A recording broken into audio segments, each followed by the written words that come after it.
Good evening students. आज हम यहाँ बाल विकास का एक नया चैप्टर पढ़ने वाले हैं, लेव वाइगोत्स्की का सिद्धांत।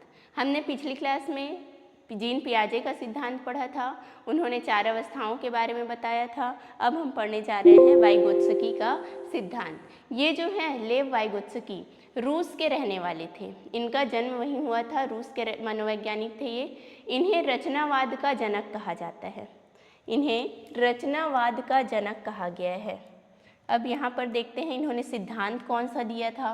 तो इन्होंने जो सिद्धांत दिया था उस सिद्धांत का नाम है सामाजिक सांस्कृतिक सिद्धांत। सामाजिक सांस्कृतिक सिद्धांत।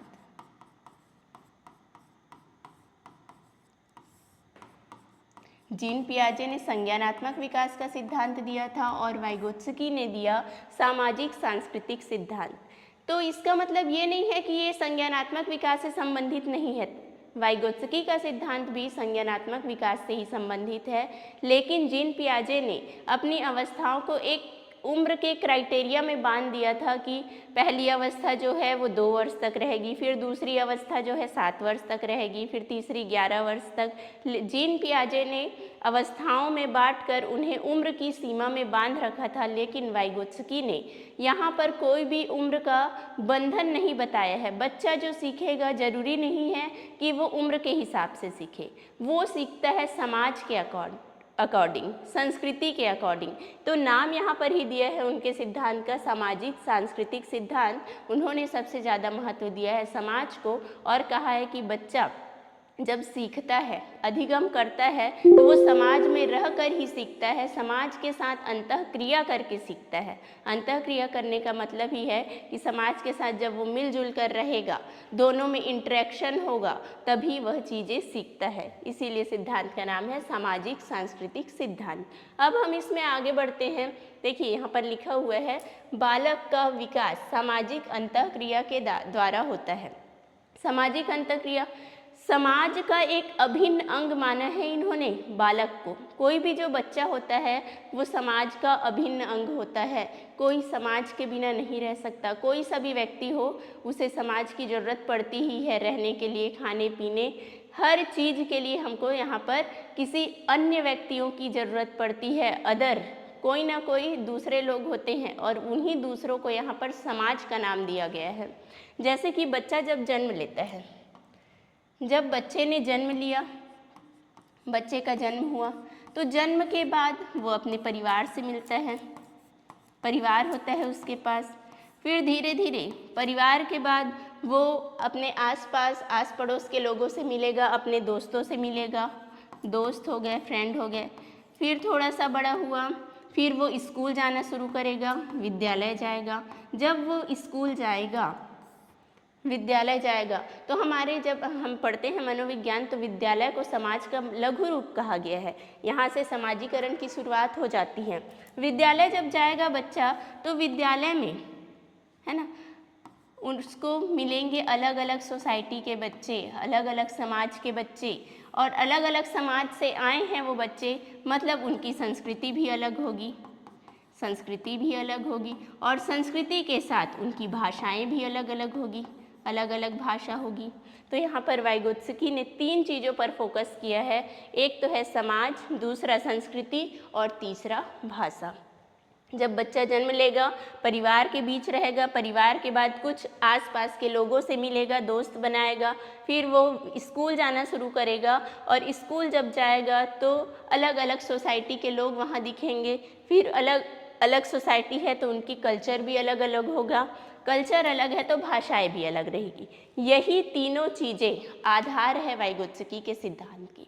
मुख्य जो 3 चीज़ें हैं वाइगोत्स्की के सिद्धांत का आधार क्या क्या है, तो एक है समाज, दूसरा संस्कृति और तीसरी है भाषा। भाषा के बारे में वाइगोत्स्की जी कहते हैं कि जो भाषा का विकास होता है बच्चों में, चलिए मैं इसको बताती हूँ यहाँ पे। भाषा का विकास, देखो पियाजे ने भी कहा है भाषा विकास के बारे में, और वाइगोत्स्की जी ने भी कहा है।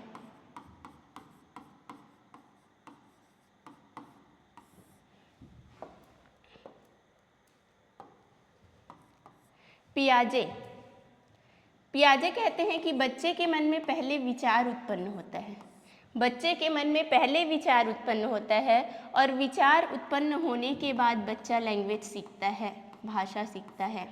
पहले उसके मन में विचार आते हैं और विचार आने के बाद वो भाषा सीखेगा। वहीं पे वाइगोत्स्की का कथन है कि बच्चा जो है पहले भाषा सीखेगा, भाषा, उसके बाद उसके मन में विचार आएंगे।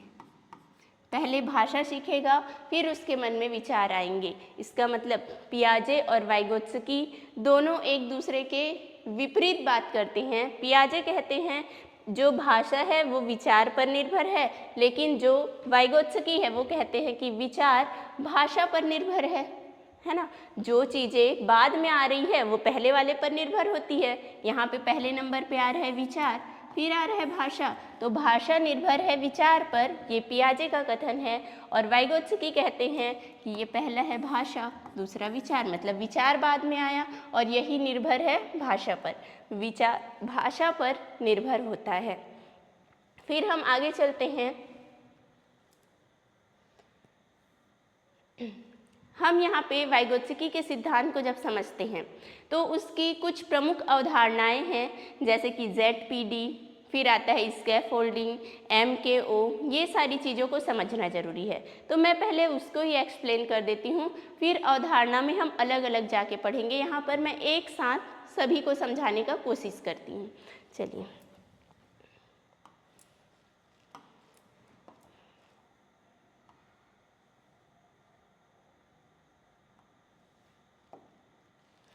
देखिए, हमारा संस्थान है विवेकानंद एकेडमी। अब यहाँ पर कोई बच्चा आता है, एक बच्चा आया, ये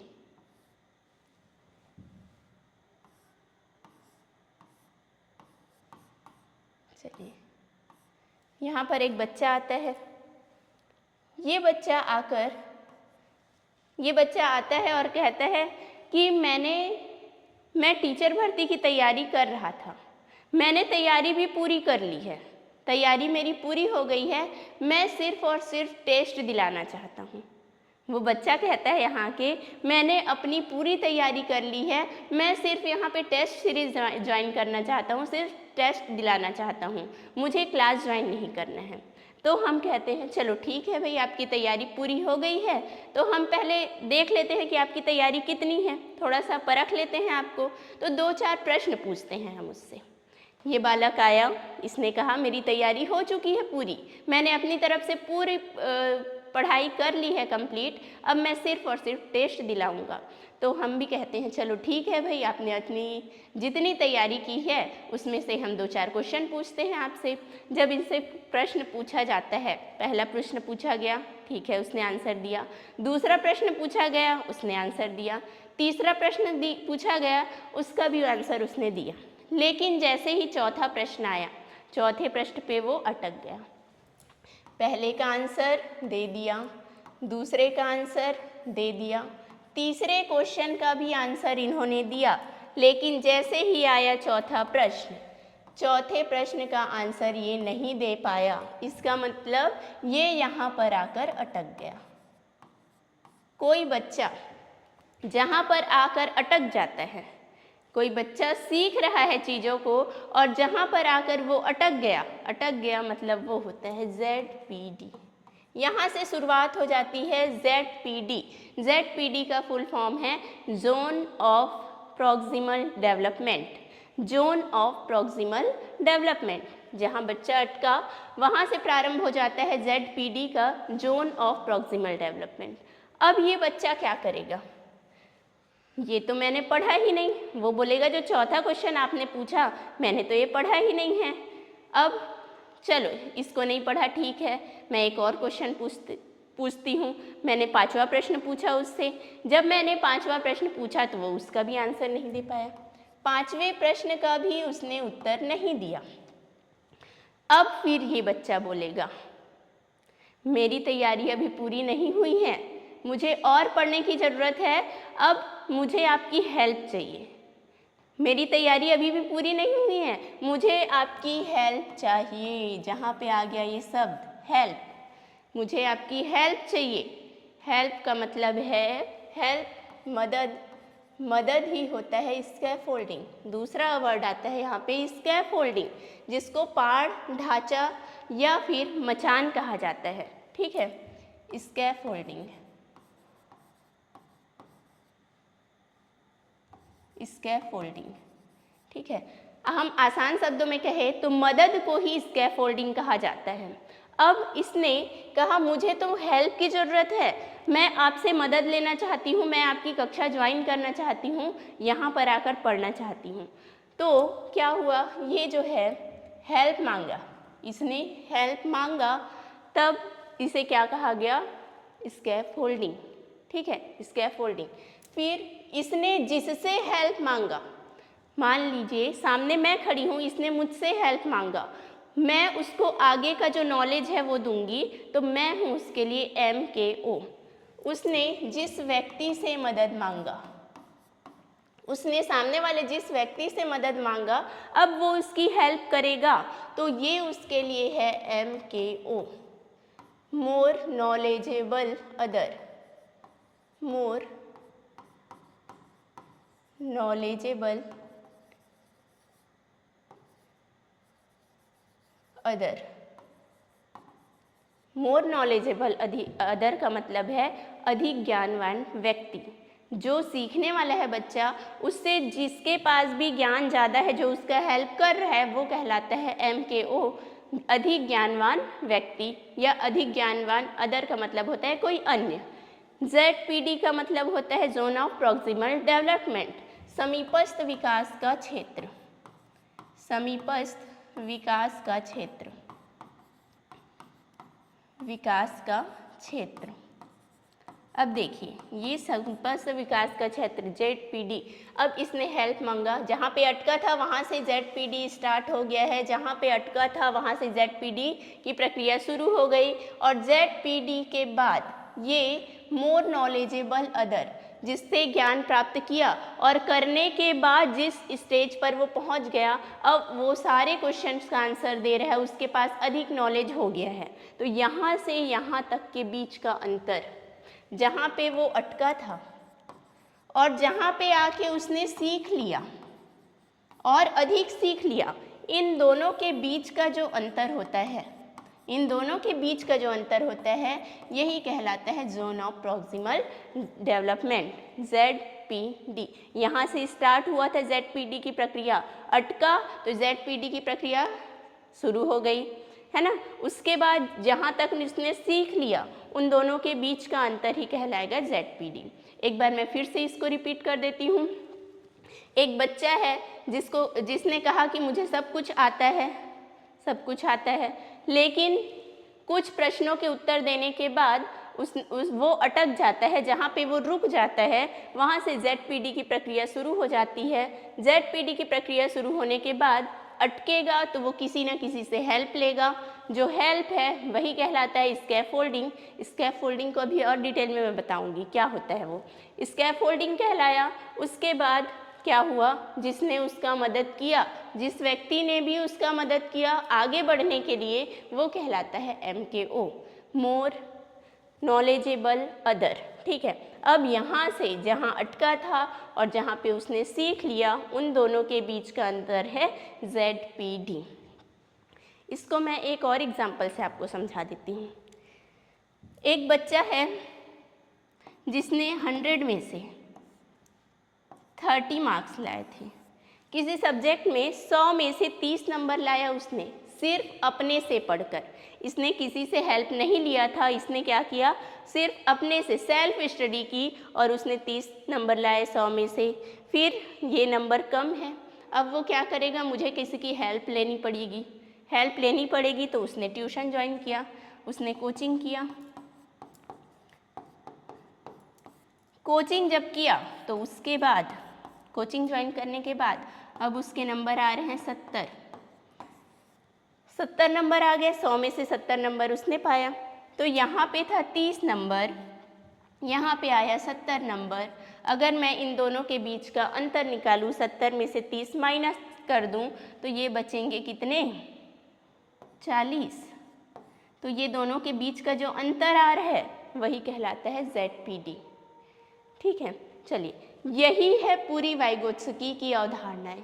वाइगोत्स्की के सिद्धांत में और कुछ भी नहीं है, जैसे हमने जीन पियाजे में पढ़ा था कि ये अवस्था वो अवस्था वो अवस्था, यहाँ पे आपको कुछ भी याद नहीं करना है, सिर्फ आपको 3 चीज़ें याद रखनी है। एक है ZPD, दूसरा है स्कैफोल्डिंग और तीसरा है मोर नॉलेजेबल अदर। इसके अलावा कुछ और हैं वर्ड्स जो हम आगे देखते हैं क्या क्या आता है इसके बाद। चलिए, महत्वपूर्ण अवधारणाओं में सबसे पहले आता है ZPD। मैंने तीनों को एक साथ बता दिया, अब तीनों को अलग अलग करके समझते हैं। ZPD ये जो जोन है, zone of proximal development, zone of proximal development है ना। यहाँ पे देखिए, ये आपको दिखाया गया है, ये बीच वाला भाग, ये जो है कैन डू अलोन, मतलब जितना जहाँ पर बच्चा अपने आप अकेले ही जितना कुछ सीखता है, जितना कर सकता है अपने आप, किसी की हेल्प लिए बिना, किसी की हेल्प लिए बिना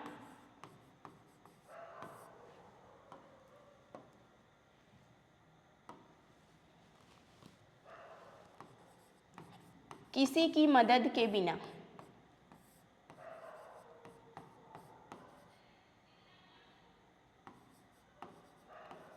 मदद के बिना बच्चा जितना भी सीखता है, किसी की मदद के बिना बच्चा जो भी सीखता है वो उसका एक्चुअल डेवलपमेंट है। इसको कहा जाता है ZAD, zone of actual development. ये देखिए यहाँ पर लिखा हुआ है, इस भाग में ये वाला जो पार्ट है इसमें बच्चा अपने आप सीखता है, इसमें किसी की हेल्प नहीं लेता, ये कहलाता है ZAD, zone of actual development. Actual मतलब होता है वास्तविक, वास्तविक विकास का क्षेत्र कहा जाता है इसे, वास्तविक विकास का क्षेत्र, वास्तविक विकास का क्षेत्र, विकास का क्षेत्र। इसके बाद बच्चा क्या करेगा, जितना अपने से सीखा वो तो उसका वास्तविक विकास है, फिर वो क्या करेगा, कैन डू विथ हेल्प, अब वो किसी की हेल्प लेगा, किसी से वो मदद लेता है। ये जो मदद है ना, ये टेम्पररी हेल्प होता है, हमेशा के लिए कोई व्यक्ति मदद नहीं करेगा। जो भी व्यक्ति मदद करता है वो टेम्पररी हेल्प करता है, थोड़े समय के लिए, कुछ समय के लिए हेल्प करता है, और मदद लेने के बाद, हेल्प लेने के बाद बच्चा जितना भी सीख जाता है, मदद के साथ, मदद के साथ जो भी सीखता है वो कहलाता है ZPD, zone of proximal development. इस वाले हिस्से में बच्चे ने जितना भी सीखा वो किसी की हेल्प लेकर सीखा, तो ये कहलाता है zone of proximal development ZPD। उसके बाद बच्चा और कुछ नहीं सीखता ज़्यादा, ठीक है। 2 ही चीज़ें इंपॉर्टेंट है आपका, एक तो अकेले सीखना और दूसरा किसी की हेल्प लेकर सीखना। तो हेल्प लेकर सीखना ही कहलाता है ZPD, और ये जो हेल्प होता है ये टेम्पररी हेल्प होता है, टेम्पररी हेल्प, कुछ समय के लिए किया गया हेल्प टेम्पररी हेल्प कहलाता है। दूसरे नंबर पे आता है ZPD के बाद स्कैफोल्डिंग।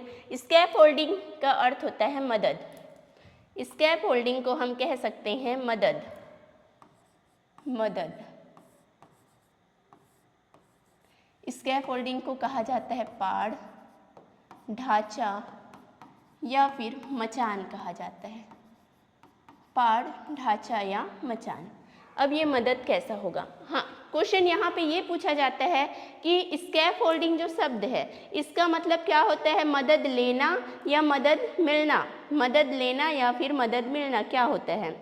चलिए आप लोग कमेंट में बताएंगे स्कैफोल्डिंग का मीनिंग क्या होता है, मदद लेना या फिर मदद मिलना।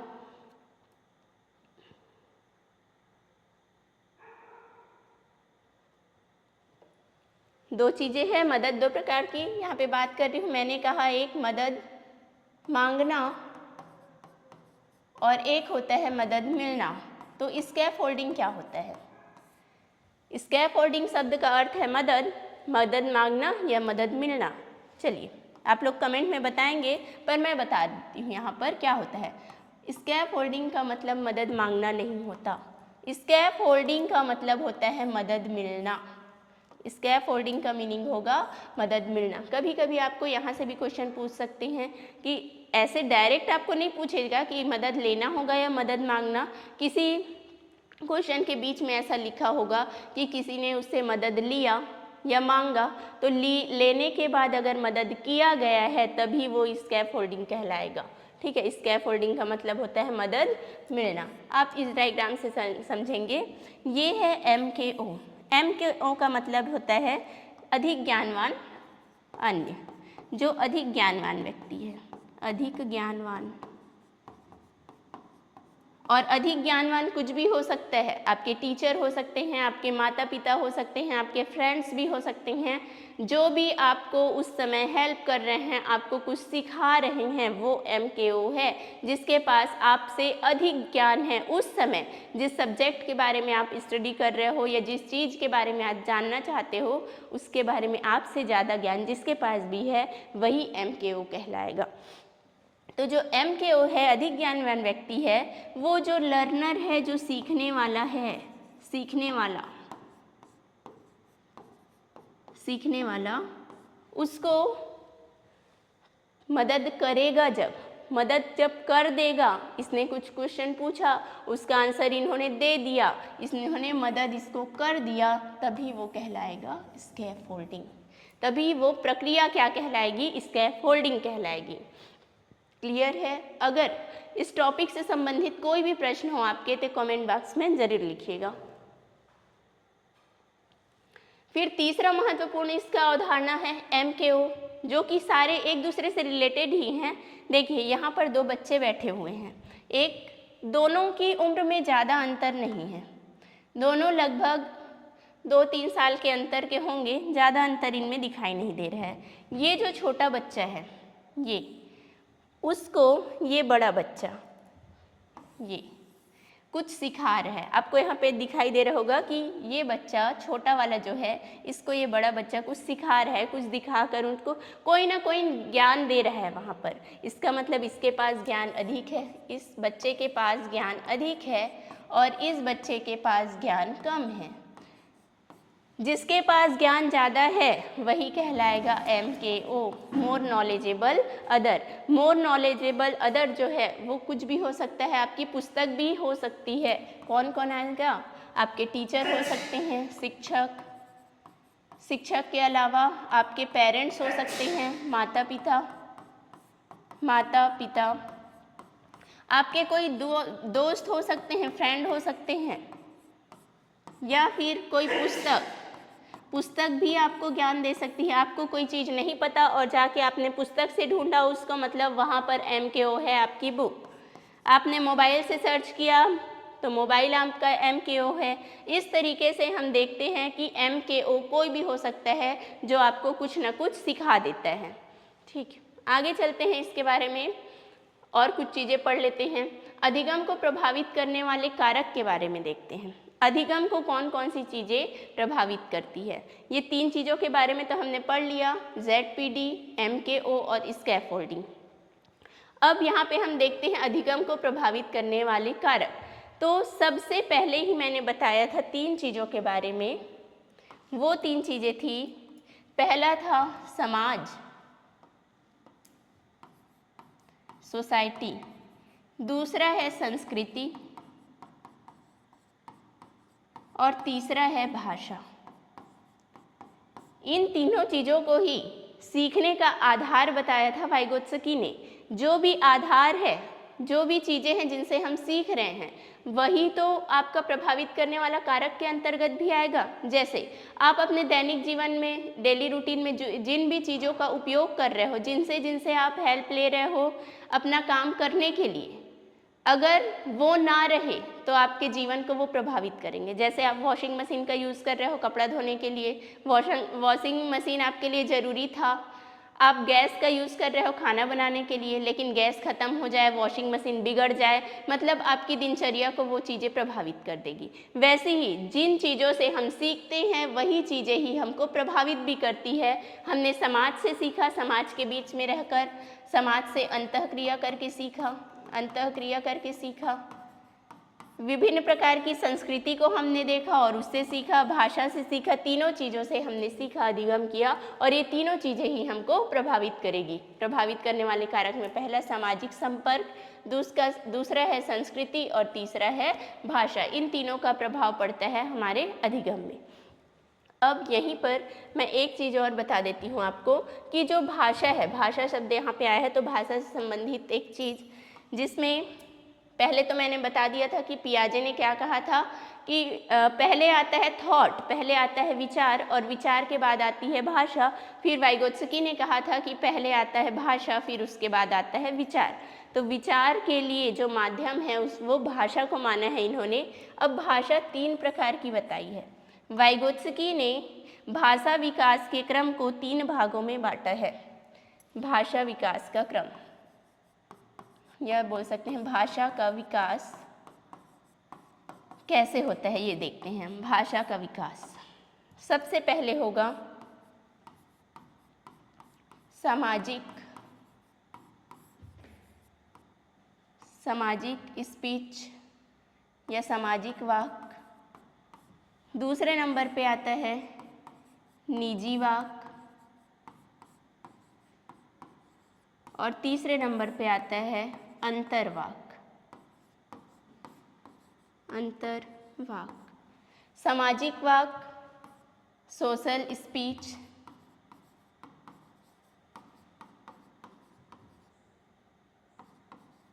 फिर आता है निजी वाक जिसको कहा गया है प्राइवेट स्पीच।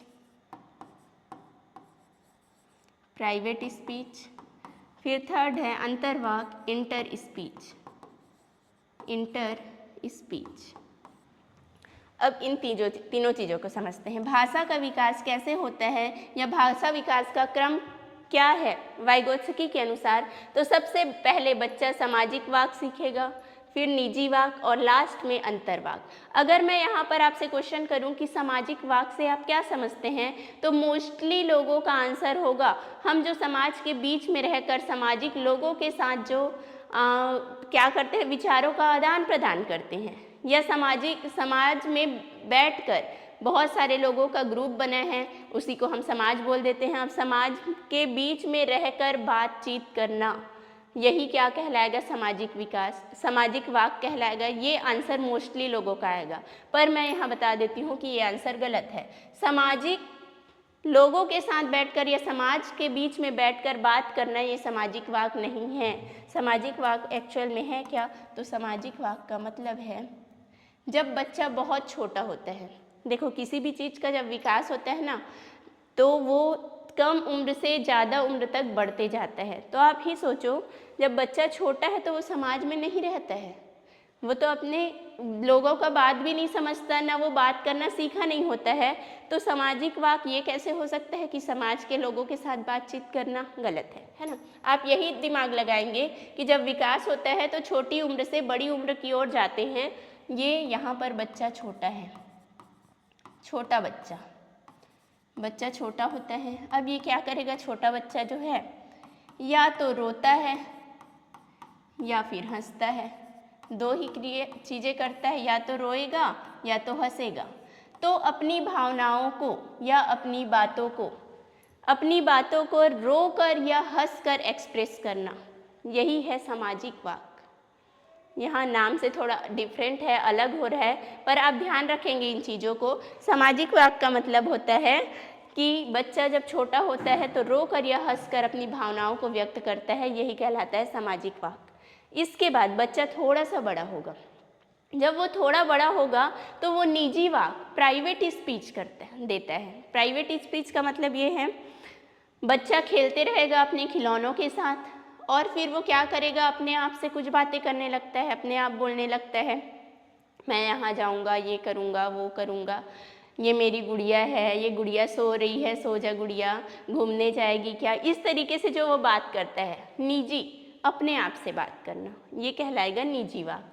फिर बच्चा थोड़ा सा और बड़ा हुआ तो वो अब अपने माइंड का प्रयोग करेगा, अपने दिमाग का प्रयोग करेगा, और दिमाग लगाकर, अपने दिमाग का प्रयोग करके, मस्तिष्क का प्रयोग करके जो भी बातें कहेगा, ये कहलाता है अंतर्वाक। निजी वाक से ऊपर जब हम आएंगे, जब बच्चा अपने आप से बातें करना छोड़कर थोड़ा सा इंटेलिजेंट हो जाता है, इंटर से याद रखेंगे इंटेलिजेंट, इंटेलिजेंट, जब बच्चा थोड़ा सा समझदार हो जाता है तो दिमाग लगाकर वो बात करता है, कुछ भी ऐसे ही नहीं बोलता, तो दिमाग लगाकर जब बातें करेगा तो वो कहलाता है अंतर्वाक। अंदर से सोच समझ कर जब बोलेगा, अपने विचारों को व्यक्त करेगा, तो यही कहलाता है अंतर्वाक। तो भाषा का विकास कैसे कैसे होता है? सबसे पहले नंबर पे आता है सामाजिक वाक, दूसरे नंबर पे आता है निजी वाक और तीसरे नंबर पे आता है अंतर्वाक। तो ये है भाषा विकास का क्रम। चलिए, अब ये जो टॉपिक था आपका वाइगोत्स्की वाला, है ना, ये छोटा सा बहुत प्यारा सा टॉपिक है जिसमें आपको समझने लायक जो चीज़ें भी थी उसको मैंने बता दिया। अब एक कुछ ऐसे शब्द हैं जिन्हें देखकर ही आप समझ जाएंगे कि ये जो है वाइगोत्स्की के सिद्धांत से ही संबंधित है। कोई क्वेश्चन आया आपके पास, आपके एग्ज़ाम में कोई क्वेश्चन आया, तो ये सारे एक कीवर्ड्स है जिससे आपको समझ में आ जाएंगे कि ये किसके बारे में बात कर रहा है, किसके सिद्धांत के बारे में बात कर रहा है। सबसे पहले आता है समाज, सोसाइटी। वाइगोत्स्की के सिद्धांत का ही नाम है सामाजिक सांस्कृतिक सिद्धांत, मतलब बच्चा जो है वो समाज में रहकर ही, समाज में अंतःक्रिया करके ही सीखेगा। तो जहाँ पे भी सामाजिक नाम आया मतलब कि वो संबंधित है आपके वाइगोत्स्की के सिद्धांत से। सोसाइटी वर्ड जहाँ पर भी आ गया, सोसाइटी।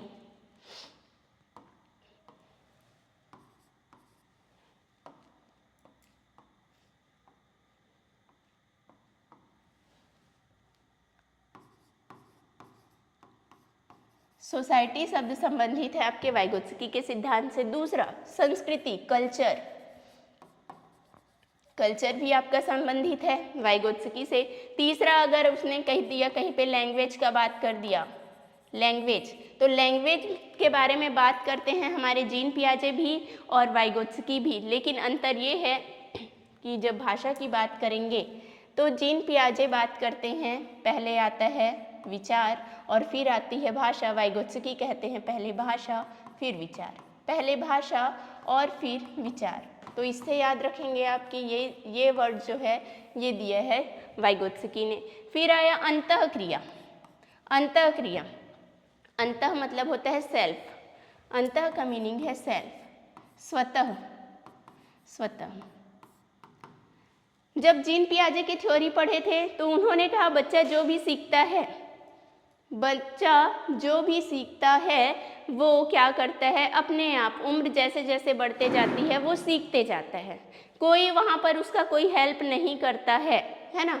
लेकिन यहाँ पर जो वाइगोत्स्की जी है वो कहते हैं कि बच्चा जो सीखेगा वो दूसरों से सीखता है, बच्चा जो सीखता है वो दूसरों से सीखता है। अब यहाँ पर शब्द जो है अंतःक्रिया, सिर्फ अंतः का मतलब अंदर होगा, लेकिन अंतःक्रिया का मतलब होता है, इंग्लिश में बोलते हैं interaction, interaction, interaction. Interaction means एक व्यक्ति यहाँ पर खड़ा है, ये अकेले इंटरेक्शन नहीं कर सकता, अंतःक्रिया नहीं कर सकता, इसके सामने कोई ना कोई होगा जिससे वो बातचीत करेगा, कुछ ना कुछ, दोनों एक दूसरे से जब बात किए तो ये चीज़ ही कहलाई अंतःक्रिया। एक के विचारों को दूसरा समझेगा, दूसरे के विचारों को पहला समझेगा। अब जो दोनों बातचीत कर रहे हैं तभी हम कहते हैं इन दोनों के बीच में अंतःक्रिया हो रही है, दोनों एक दूसरे को समझ रहे हैं। अकेले व्यक्ति कभी भी अंतःक्रिया नहीं कर सकता। तो अंतःक्रिया जो शब्द है वो भी संबंधित है वाइगोत्स्की से, ठीक है, ये यहाँ पे आया। तो अंतःक्रिया किसके साथ करेगा, तो बोला जाता है समाज के साथ अंतःक्रिया करेगा, तो यह वर्ड संबंधित है वाइगोत्स्की से। फिर अदर की जब बात कर रहे हैं, अंतःक्रिया जब करेगा तो वो, और यहाँ पे MKO पढ़ा हमने, एक पढ़ा MKO, मोर नॉलेजेबल अदर, वो संबंधित है सहयोगात्मक अधिगम से। MKO जो था मोर नॉलेजेबल पर्सन जो था, मोर नॉलेजेबल अदर, उसने सहयोग किया, हेल्प किया। स्कैफोल्डिंग, स्कैफोल्डिंग ऐसी प्रक्रिया है जिसमें क्या किया जाता है, मदद किया जाता है। तो जहाँ पे मदद की बात आए, सहयोग की बात आए, हेल्प की बात आए, वहाँ पर भी होगा वाइगोत्स्की। फिर बात करते हैं पाड़ ढांचा। पाड़ ढांचा, यही से मचान कहा जाता है। इन शब्दों का नाम आया या ये सब ना देकर यहाँ पे भी आप बोल सकते हैं मदद, मदद की बात कर सकता है, किसी ने मदद किया, मदद मिला उसको, किया गया या मदद मिल गया, मदद का मिलना, ये हो जाएगा स्कैफोल्डिंग। ये भी शब्द संबंधित है आपका वाइगोत्स्की जी से। देखो इसमें सहयोग की बात आई तब भी आ गया MKO ZPD, जहाँ पर उसका वास्तविक विकास था, वास्तविक विकास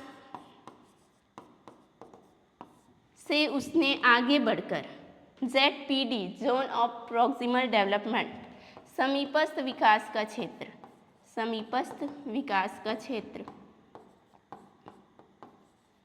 विकास का क्षेत्र, इन दोनों के बीच का जो अंतर होता है यही कहलाता है ZPD। तो ZPD नाम जहाँ पे आ गया, ZPD बोल दिया, वो भी संबंधित वाइगोत्स्की से। और लास्ट में आता है निजी भाषा, प्राइवेट स्पीच, ये भी संबंधित है आपके वाइगोत्स्की से। जीन पियाजे ने निजी भाषा नहीं कहा था, उन्होंने वहाँ पे